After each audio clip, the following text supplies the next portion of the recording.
Why are so many Westerners happy to live in Muslim countries, despite all the negativity you hear? Just watch this clip. You'll see how these guys initially mocked Saudi, and they were silenced after hearing the real facts. You'd rather live in Saudi Arabia than New York. You guys don't have a clue. No? You don't Really? have a clue. Really? No. You're talking zero crime rate. You're talking zero taxes. You're talking amazing amenities, fantastic infrastructure, incredible communities, fantastic schools. Weren't all Muslim countries supposed to be holes where nobody's safe? How is it that the people that used to say go back to your country to Arabs are now flooding the countries they were mocking?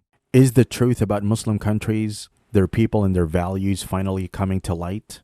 When I'm here, honestly, I feel safer here than I do sitting in my living room of my house. I feel safer here walking down a dark alley than I do driving down the street at night. We used to hear of people from all walks of life rushing to America or Europe with hopes of a new life, only to be disappointed and faced with crime and obscenity on the streets. But more recently, and especially since the financial emergence of the Gulf countries, we hear a lot of Westerners moving to Dubai or Saudi Arabia and staying there, delighted by the cultural shock in the family-friendly public spaces that only Muslim countries can offer in this day and age.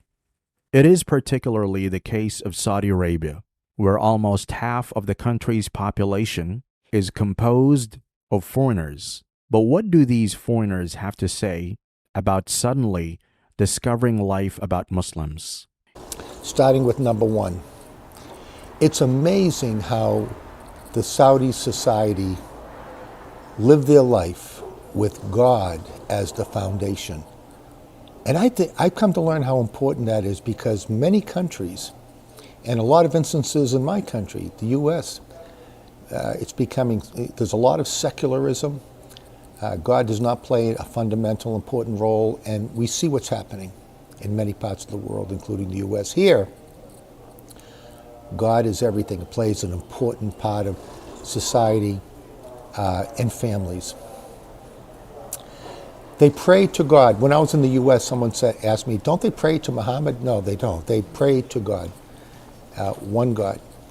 And the belief in one God, by the way, is consistent with the first commandment from Moses.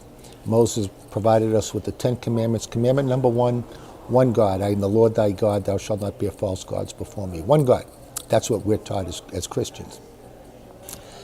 The family. The family is everything. Now, I know the family is everything in other parts of the world, but what I see in the evenings and weekends in the parks and the families and the children, and the family is critical. Honor thy mother and father. Another commandment from Moses, by the way. Honor thy mother and father. And they honor their parents from the time they're children to grown adults. The most important person in the Saudi family, the mother. The second most important person, the mother. And the third most important person in the Saudi family is the mother. They're also taught to treat their wives very, very well. Here we see a man who grew up in the States suddenly witnessing for the first time the true application of the most important commandments that were given to Musa, peace be upon him. Moved by the beauty of Islam, and for the first time lifting the veil of lies he was told about Muslims. May Allah guide him to the truth.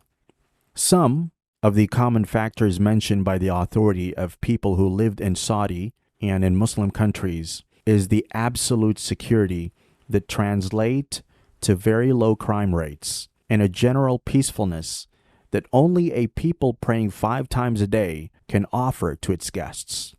My truth about the 21 years I spent in the Kingdom of Saudi Arabia. I'm outside Saudi now. I'm free to say whatever I like. So check this. Number one, nowhere's perfect. Number two, we can't judge a country by the poor behavior of a minority of its people. Number three, I'm telling you, my experience, 21 years of total security, peace, happiness, stability.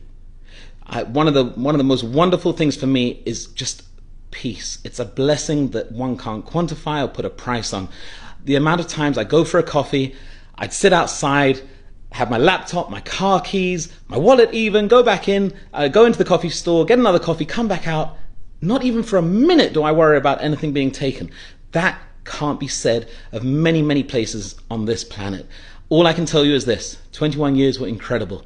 Nowhere's perfect, but all I can do is share my truth. Might not be a popular opinion, but it's worth sharing, in my opinion. Peace. As hinted by this brother, a lot of people who never lived in the West take for granted the idea of trusting your neighbor and greeting him with a smile.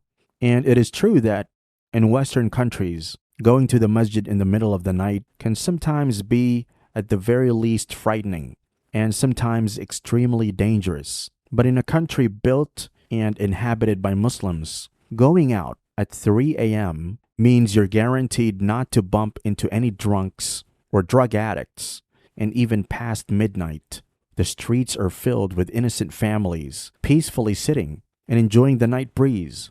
In the middle of the night at 3 o'clock in the morning, I'm walking by apartments that people are standing outside, and I get asked if I want coffee by 3 or 4 different individuals.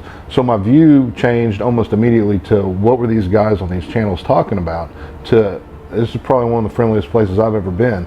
I've never been asked that many times for coffee walking to a restaurant. Such testimonies are really interesting as they show us how the tides are turning and how Westerners are starting to realize the decrepitating state of their liberal secular societies. A lot of them would rather leave democracies where family values can't thrive to live in countries described as dictatorships where family values are everywhere and where they're free to raise their children safely. But this should also be a lesson to all Arab and Muslim countries to stop thriving to please the Westerners by trying to be like them, as the Westerners themselves no longer want to be like themselves, but truly being ourselves and proudly embracing our religion. We become witnesses over people like we are supposed to be, thus raising ourselves and others.